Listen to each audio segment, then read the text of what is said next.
그들이 어린 양과 더불어 싸우려니와 어린 양은 만주의 주시오 만왕의 왕이심으로 그들을 이기실 터이요 또 그와 함께 있는 자들 곧 부르심을 받고 택하심을 받은 진실한 자들도 이기리로다. 아멘. 오늘 예수님의 칭호 호칭 네 번째 시간으로 만왕의 왕이신 예수 그리스도에 대한 부분을 우리가 성경을 통하여서 또 모든 이름에 뛰어난 그 이름이라는 책을 중심으로 우리가 확인해 보도록 하겠습니다. 서론에서 계속해서 우리가 확인할 것은 하이델베르크 요리문답에서 31문답에 이제 기름 부음 받은 자 그리스도에 대해서 왜 그 중보자가 그렇게 불리십니까? 라고 답했을 때 선지자 제상 직분에 대해서는 그 전에 배웠고요. 오늘 왕에 보면 그분이 우리의 영원한 왕이라고 먼저 말하고 있습니다. 그러니까 우리가 항상 인정하고 고백해야 될 것이 먼저 그분이 모든 전 우주와 모든 부분에서 영원한 왕으로 계신 분이라는 것을 인정하는 것이죠. 그런데 그분께서 어떻게 합니까? 그의 말씀을 통하여서 또 성령에 의해서 어떻게 하시냐면 우리를 다스리신다고 말하고 있습니다. 여기서 꼭 기억할 것이 먼저 우리를 다스리시는 우리의 왕 되신 그리스도를 항상 기억해야 되는 것이죠. 그 의미는 우리가 그분께 순종해야 될 백성으로 부르심을 받았다는 것입니다. 그래서 여러분이 그리스도의 이 왕직에 대해서 설명할 때 항상 여러분이 가장 먼저 생각해야 될 것이 그분이 나의 왕이다. 예수님이 나의 왕이기 때문에 내가 그분께 순종해야 된다는 개념이 가장 먼저 들어가 있어야 됩니다. 그 다음에 우리의 원수도 사단도 이기시는 그 왕의 징계의 역할이 나타나겠죠. 그래서 뭐라고 하면 우리 위에 얻으신 구원 안에서 우리를 지키시고 보존하시기 때문입니다. 우리가 이제 구원받은 하나님의 자녀가 맞다면 우리를 지키시고 인도하시는 보호하시는 역사를 일으키시는 그 일을 하신다는 것입니다. 구원받은 백성 자녀를 보호하신다는 일을 하신다는 것이죠. 그래서 웨스트민스터 대요리문답 45문답에는 먼저 이렇게 말하고 있습니다. 묻기를 그리스도께서 왕의 직분을 어떻게 수행하십니까? 어떻게 왕의 직분을 하셨느냐? 그 대답은 좀 자세히 설명되는데 이렇게 말하고 있습니다. 그리스도께서 왕의 직분을 수행하시는 것은 다음과 같습니다. 세상으로부터 자기 백성을 자신에게로 불러내시고, 우선은 세상 속에 있는 자기 백성, 그러니까 우리가 그리스도의 백성으로 이 땅에 살고 있는데 이 땅에 이제 그 백성들 부르시는 구원하시는 그 일을 하신다는 것이죠. 그렇죠? 구원의 그 일을 행하시는 분이라고 설명하고 있습니다. 그리고 그들에게 어떻게 합니까? 직분자들과 법규와 권징을 주시어 그것들로서 가시적으로 눈에 보이게 다스리십니다. 교회라는 것을 통하여서 교회에 세우신 목사와 장로, 또 거기에 주신 헌법과 규례와 이런 법규들, 그래서 통해 성경 말씀을 행하시는 권징을 통하여서 교회를 통하여서 모든 사람들, 우리를 하나님의 백성들을 다스리시는 일을 하신다는 것이죠. 그리고 자신의 택한 백성에게 구원의 은혜를 베푸시고 그들의 순종에 상 주시며 그들의 죄에 대하여는 바로 잡아 주십니다 라고 말하고 있습니다. 항상 은혜를 주시는데 순종하는 사람들에게는 상을 베푸시고 순종하지 않고 죄를 계속 짓는 사람은 어떻게 해요? 죄에서 돌이켜야 되잖아요. 죄에서 돌이키기 위해서 그들에게 징계를 분명히 주십니다. 그래서 깨닫도록 하시는 일을 하신다는 것이죠. 그리고요, 또한 모든 시험과 고난 속에서 그들을 보존하고 붙들시고, 우리 삶 속에 고난도 있고 어려움도 있는데 이 속에서 우리를 붙들고 계시는, 우리를 보존하시는 일을 지금도 하고 계신다는 것이죠. 그래서 여러분이 어떠한 어려움 속에 있더라도 괜찮다고 우리가 고백할 수가 있습니다. 그리고 그들의 모든 원수들을 제압하고 이기시며, 여기서는 원수라는 것은 사람의 원수도 포함되고 사단도 포함되는 것이죠. 모든 원수를 이기시는 일을 행하시고 계십니다. 그리고 자신의 영광과 그들의 유익을 위해서 만물을 능력으로 주관하십니다. 절대 주관자로서 섭리하시는 일을 하신다는 것이죠. 하나님을 알지 못하고 복음에 순종하지 않는 나머지 사람들에게 원수를 갚으시는, 심판하시는 그 일을 분명히 행하시는 심판주, 왕이 되신 분이다 라고 말하고 있습니다. 그래서 여러분이 성경에서 근거한 왕직에 대한 것들이 너무나 풍성한데, 여러분이 지금까지 많이 23년, 20년, 30년 동안 뭐만 들었냐면 사단을 이기신 왕만 들은 것은 여러분이 일부분만 알고 있는 것입니다. 그래서 여러분이 더 풍성하게 성경에서 말하는 그 의미를 알아야 되는데요. 영원한 왕이시고 말씀을 통하여서 성령을 통해서 지금도 다스리시고요. 그래서 우리는 왕의 백성이기 때문에 순종해야 되고요. 구원하여서 우리를 보호하시는 일을 하시죠. 그래서 자기 백성을 구원하시고 교회를 통하여서 직분자와 또 규례와 권징을 통하여서 다스리시고요. 은혜를 베푸시고 상을 주시고 때로는 죄를 짓는 자는 징계해서 회개하도록 역사하시고요. 그리고 고난 속에도 보전하시고 모든 원수를 이기시고 심판주로 오시는 그 왕 되신 그리스도를 믿는 것입니다. 그러니까 여러분 성경대로 예수님께서 어떻게 왕직을 행하셨는가라는 것을 확인하는 것이죠. 그러면 오늘 그 부분에서 좀 일부분을 또 살펴보도록 하겠습니다. 우선은 성경에서 분명히 이 예언들이 있는데 어떤 예언들이 있냐면 이 왕직에 대한 예언을 했습니다. 그래서 우리에게 메시아를 보내주시겠는데 그 메시아가 또 어떤 분으로 오시겠냐? 왕으로서 오실 것이다 라고 많은 부분에서 그것을 설명하고 있습니다. 그래서 그 부분을 오늘 좀 먼저 보겠습니다. 우선은 이 메시아로 왕으로 오실 분은 무엇을 하시느냐? 우리에게 구원을 베풀어 주시고요, 공의를 통하여서 우리를 통치하시는, 다스리시는 일을 하실 것이다. 그래서 영적인 왕으로 오실 예수 그리스도 메시아를 우리가 바라보는 것입니다. 그래서 우리가 보면 스가랴서 9장 9절에 보면 이렇게 말씀을 하고 있습니다. 시온에 따라 크게 기뻐할지어다, 예루살렘에 따라 즐거이 부를지어다. 보라, 내 왕이 내게 임하시나니 그는 공의로우시며 구원을 베푸시며 겸손하여서 나귀를 타시나니 나귀의 작은 것 곧 나귀 새끼니라. 예수님께서 예루살렘 입성하실 때 나귀 새끼를 타고 오셨죠. 이 말씀이 성취되었습니다. 그래서 공의로우신 구원을 베푸시는 왕으로 오셨는데 세상의 정치적인 또는 군사적인 왕처럼 오시지 않고 큰 말을 타고 막 큰 군대와 함께 입성한 것이 아니라 우리를 구원하기 위해서, 죽기 위해서 겸손하게 이 땅에 오신 분이라는 것을 설명하고 있는 것입니다. 그래서 이사야서 32장 1절에 이렇게 말씀하고 있죠. 보라, 한 왕이 공의로 통치할 것이요 백성들이 정의로 다스릴 것이요. 그래서 공의로 오실, 그 하나님의 공의를 이루실, 그것을 통하여 죄에 대한 심판을 주시고요, 또 우리를 구원하실 분으로 오실 것을 말하고 있습니다. 근데 그분이 어떤 분으로 오실 것이냐?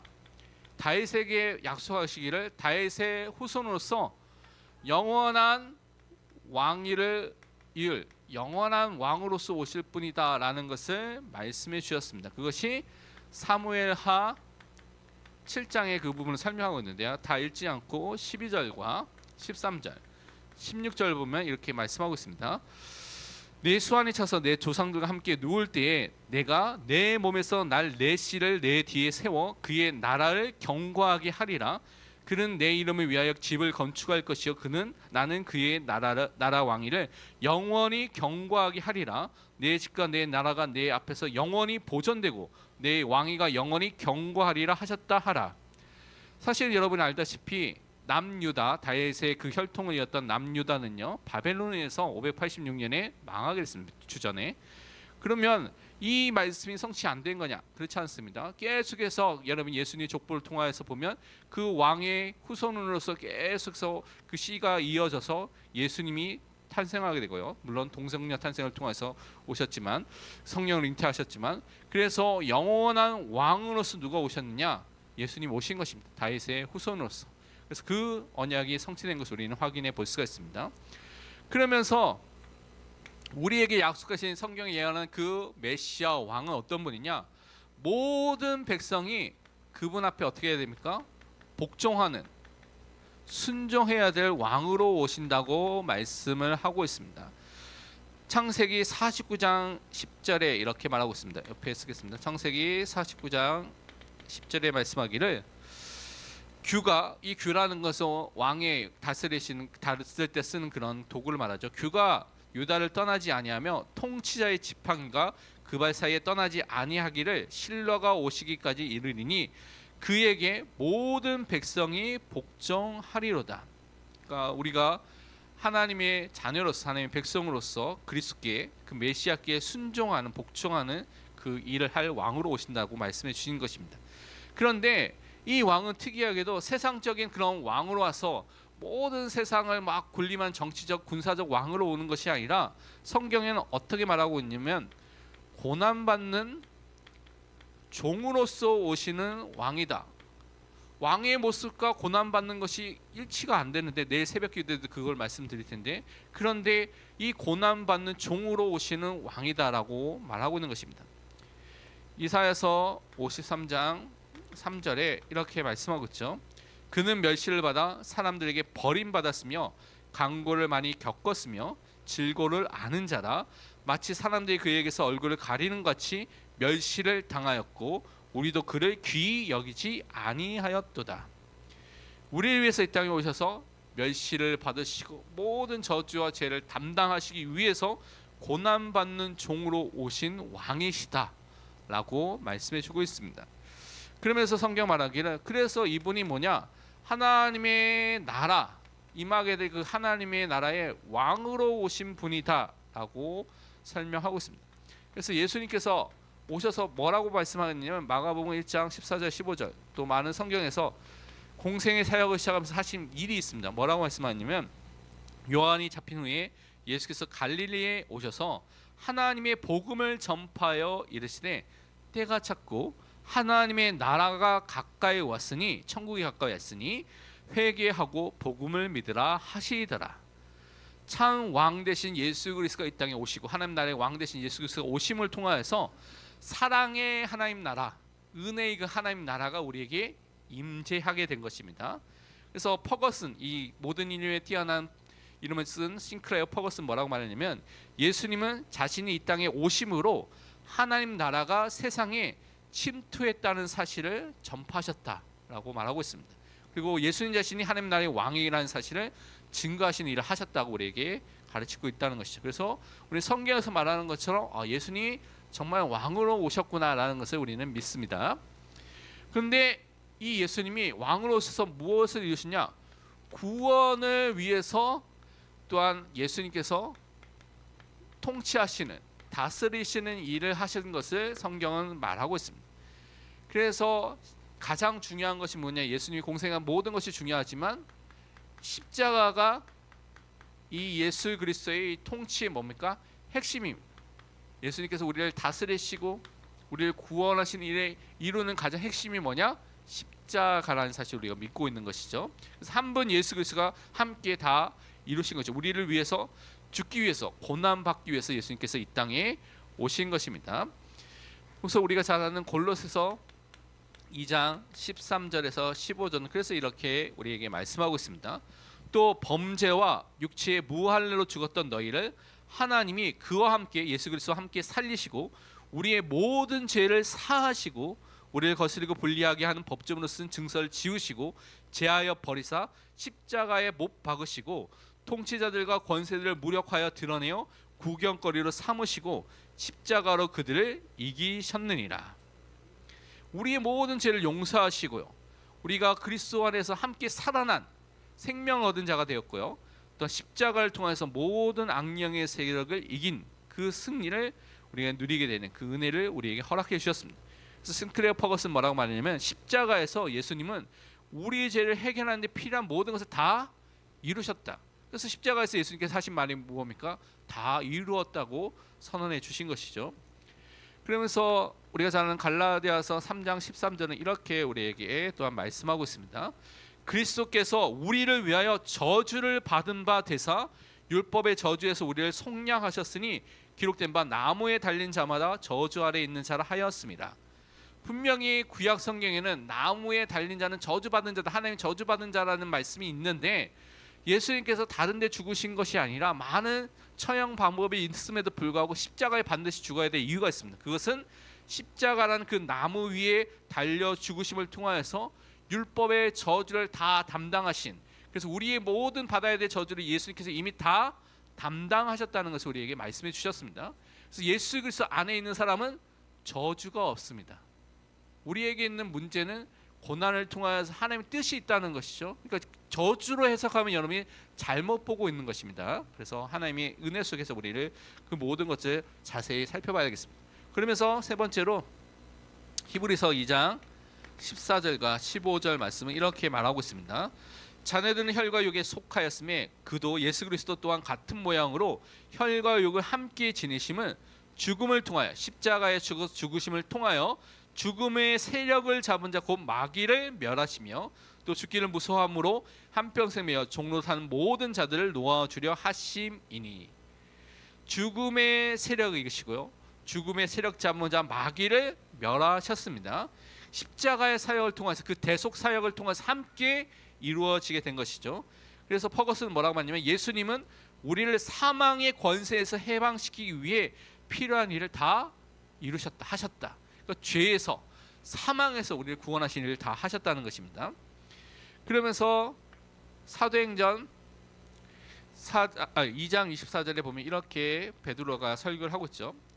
하나님께서 그를 사망의 고통에서 풀어 살리셨으니 이는 그가 사망에 매여 있을 수 없었습니다. 사망을 이기시고 부활하신 예수 그리스도, 우리는 오늘도 믿고 있는 것입니다. 그러면서 모든 사단의 속박 아래에 있었는데, 이 사단의 속박에서도 해방시키는 그 왕의 일을 하신 것을 우리는 지금도 믿고 있는 것입니다. 예수 그리스도의 십자가를 통하여서 우리는 죄 용서함, 죄 사함을 받게 됐죠. 그래서 우리는 생명을 얻은 자, 하나님을 알게 되고요, 하나님 믿은 자가 됐습니다. 이 축복 안에서 사단의 속박도 함께 해결이 되는 것입니다. 그렇기 때문에 우리가 잘 아는 요한일서 3장 8절은 우리에게 이렇게 말씀하고 있습니다. 죄를 짓는 자는 마귀에게 속하나니 마귀는 처음부터 범죄함이라. 하나님의 아들이 예수 그리스도가 나타나신 것은 마귀의 일을 멸하려 하심이라. 죄를 짓게 하고요, 유혹하는 모든 마귀의 일을 멸하신 일을 예수 그리스도가 다 이루셨습니다. 그래서 사단의 속박에서 우리를 해방시키는 데 필요한 모든 일을 다 전부 예수님께서 다 행하셨습니다. 그래서 우리를 위해서 반드시 해야 하지만 우리로서는 절대 할 수 없는 일들을 누가 하셨냐? 예수님께서 다 행하신 것입니다. 그래서 우리의 구원은 누구를 통하여서만 이루어집니까? 예수 그리스도, 십자가를 통하여서만 우리에게 이루어진다는 사실을 오늘도 믿으시길 바랍니다. 그러면서 우리가 또 세 번째 인정해야 할 것이, 우리는요 전 우주의 왕이신 예수 그리스도를 우리 믿고 고백해야 되겠습니다. 그러니까 우리가 믿고 있는 예수님은 영적인 왕이시고요, 영원한 왕이시고 전 우주의 왕이 되신 분을 우리가 믿고 있는 것입니다. 그래서 예수님은요 만물의 근본이 되시고, 왜냐하면 만물의 창조주가 되기 때문에 그렇죠. 또 만물을 지탱해 주시고, 만물을 왜냐하면 보존하시는, 다른 말로 섭리하시는 하나님이기 때문에 그렇습니다. 모든 피조물이 바라는 목표이다라고 퍼거슨이 말하고 있는데, 이건 뭐냐면 모든 만물이 죄 아래에서 고통 아래 있는데 예수 그리스도의 구속과 그 속죄함의 그 역사를 통해서 다시 회복되는 것을 기다리고 있다는 것입니다. 그래서 그 은혜를 우리가 항상 누려야 되는데, 우선은 우리가 생각해야 될 것이, 모든 우주에 대해서 지금도 예수님께서 통치하시는 분이라는 것을 우리는 오늘도 믿고 또한 우리는 붙잡아야 되겠습니다. 골로새서 1장 15절부터 17절의 이 부분을 설명하고 있는데요, 성경에서 이제 예수님께서 전 우주적인 부분에서도 분명히 왕이시고 다스리고 계신다는 것을 분명히 우리에게 가르치고 있습니다. 골로새 1장 15절 17절 보면, 그는, 예수님은 보이지 아니하는 하나님의 형상이시요 모든 피조물보다 먼저 나신 이시니 만물이 그에게서 창조되되 하늘과 땅에서 보이는 것들과 보이지 않는 것들과, 이 보이지 않는 것들은 영적 세계를 말합니다. 혹은 왕권들이나 주권들이나 통치자들이나 권세들이나, 왕권, 주권, 통치자, 권세들은 영적인 영물, 천사의 또 다른 이름이라고 모든 주석자들이 말하고 있습니다. 만물이 다 그로 말미암고 그를 위하여 창조되었고, 또한 그가 만물보다 먼저 계시고 만물이 그 안에 함께 섰느니라.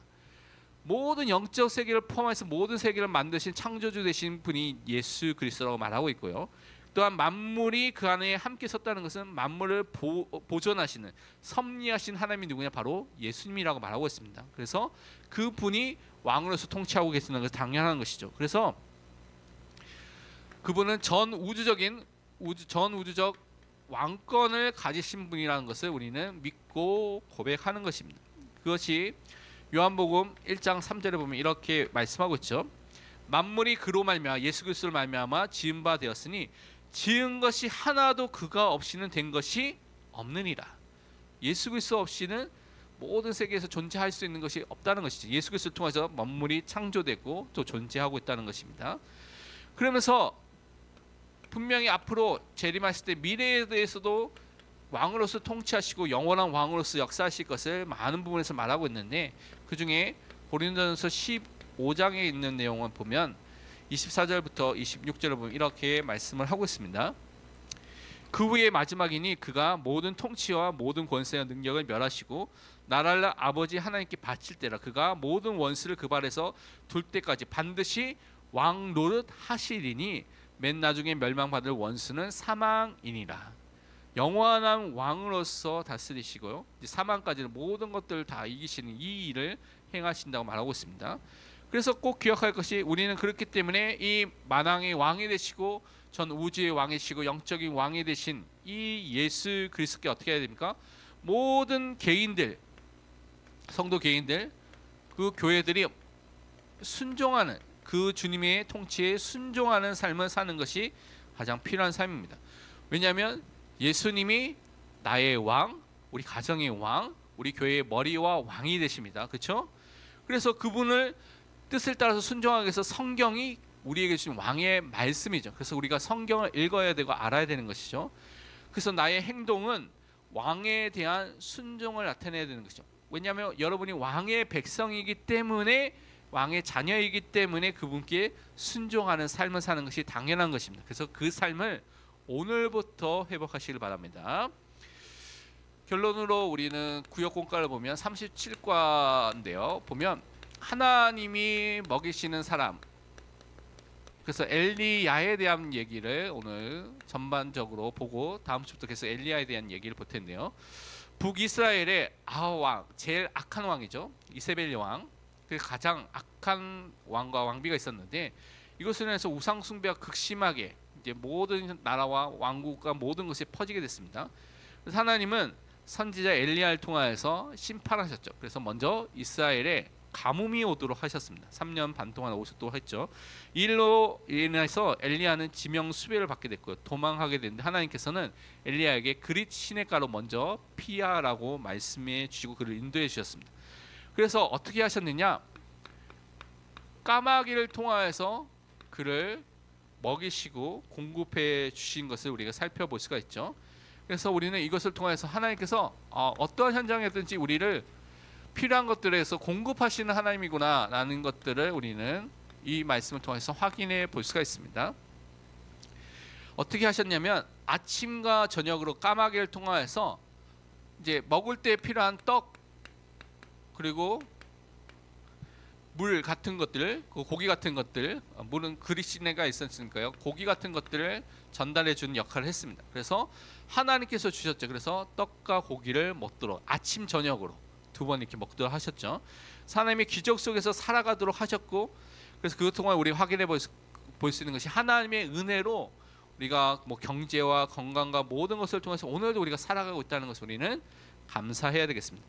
그래서 우리는 꼭 기억하기, 그래서 하나님께서 우리에게 일용할 양식, 하루에 생활하고 필요한 모든 양식을 주시는, 공급하시는 하나님이라는 것을 믿고 우리는 감사해야 되겠습니다. 그래서 그 살아계신 하나님께 우리가 간구하고 기도해야 되겠습니다.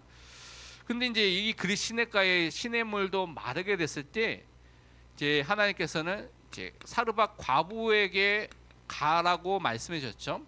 그래서 과부의 마지막 떡으로 이제 이 엘리야를 먹이셨습니다. 그래서 이 사건을 통해서 우리가 너무나 잘 아는 사건인데, 이것을 통해서 하나님께서는 약속을 분명히 이루시는, 성취하시는 하나님이구나 라는 것을 우리가 또한 살펴볼 수가 있는데, 시돈 땅 사르밧의 한 과부 집에 머물라고 말씀하고 있죠. 그래서 이 여인의 집에, 이 과부의 집에 이제 머물라고 가도록 하신 것입니다. 그래서 그 집에 가게 됐는데, 그 집이 뭐 풍성하고 너무나 넘치는 집이었으면 모르겠는데 그 집의 상황은 여러분이 알다시피 사실은 마지막 남은 밀가루, 마지막 남은 기름 갖고 떡 해먹고 어떻게 해요? 죽으려고 했어요. 죽으려고 하는 그 집에 하나님께서 그를 보내신 거죠. 그러니까 그 가정에 있는 사람도 살고 이제 엘리야를 통해 하나님 하실 일이 있기 때문에 그 집에 보내신 것이죠. 그래서 엘리야는 가서 뭐 했습니까? 물 좀 주세요. 떡을 해달라고 하신 것이죠. 그리고 여러분 잘 사는 집에 가면 딱 들어가도 잘 살구나, 뭐 부탁해도 되겠구나 라는 걸 알 수가 있는데, 또 어려운 집에 들어가면 딱 보면 부탁하면 안 되겠구나 이게 느낌이 있잖아요, 그렇죠? 그러나 이상하죠. 엘리야는 무례한 부탁처럼 보일 수도 있는데 달라는 것입니다. 그 과부의 집에 과부 이야기를 들었는데 불구하고 이 사람들이 마지막 이거 먹고 죽으려고 한다는 얘기를 들었음에도 불구하고 뭐랍니까?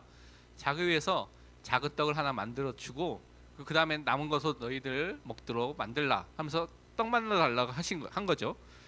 그 다음에 뭐라고 하냐, 하나님께서 주신 말씀을 통하여서 이 가뭄이 끝날 때까지 이 밀가루와 이 기름이 떨어지지 않을 것이라는 하나님의 약속을 말하게 되고요. 그 약속대로 이 모든 것들이 성취되어서 이 모자가 죽은 것이 아니라 그 가뭄의 그 사건을 통하여서 또 하나님의 역사를 통하여서 그들이 살아나게 되는, 계속 생명이 유지되는 그 은혜가 임하게 된 것입니다. 그 사르밧 과부를 책임지신 하나님의 역사, 그 은혜가 임하게 된 것을 우리는 확인해 볼 수가 있습니다.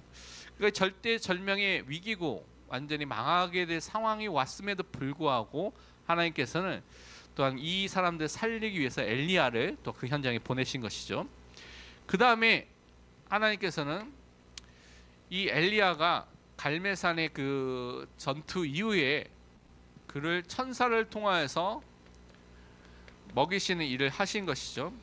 그것을 통하여서 하나님께서 무엇을 우리에게 말씀하고 있냐면, 하나님을 통하여서 주시는 새 힘, 하나님을 통하여 주신 그 위로를 통하여서 살아갈 존재로 우리를 부르시는 것을 확인해 볼 수가 있습니다.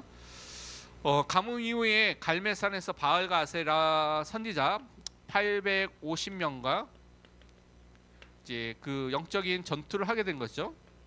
영적 전투를 통하여서 이 사람들이 아무리 몸을 찢고 소리를 지르고 괴성을 질러도 아무런 또한 응답이 없고, 이 엘리야는 뭐 그 제단 주변으로 도랑을 파고요, 물을 가득 채우고 제단 위에 물을 채웠음에도 불구하고, 물을 흘러 보냈음에도 불구하고 하늘에서 불이 내려서 모든 것이 태워져서 하나님이 살아계심이 보여지는 역사가 일어나게 됐죠. 그것 때문에 이 850명의 모든 이 바알 아세라 선지자들이 다 죽게 되고, 그 일로 인해서 어떻게 됩니까? 아합 왕과 이세벨이 왕비가 화가 나게 됐죠. 그래서 이제 완전히 죽여야 되겠다라고 쫓아오게 됐을 때 엘리야는 그래서 어떻게 됩니까? 도망을 가겠죠. 도망을 가서 우리가 잘 아는 로데나무 밑에서 하나님 저를 죽여주세요 하고 잠들게 됐습니다. 그렇죠? 그래서 죽기를 강청해서 이제 그렇게 했을 때 이 엘리야가 잤을 때 하나님께서 천사를 보내주셨습니다. 천사를 보내서 떡을 주시고요, 그에게 물을 주셨습니다. 처음에 떡과 물 먹고 또 잤어요. 두 번째 와가지고 떡과 물을 줬을 때 그걸 먹고 어떻게 합니까? 두 번 먹은 다음에 40주 40야를 40일 동안 쉬지 않고 계속 걸어서 어디 갔습니까? 하나님의 산인 호렙에 이르게 됐죠. 그러니까 우리 인간의 능력을 넘어선 하나님의 기적과 역사가 일어나게 된 것이죠.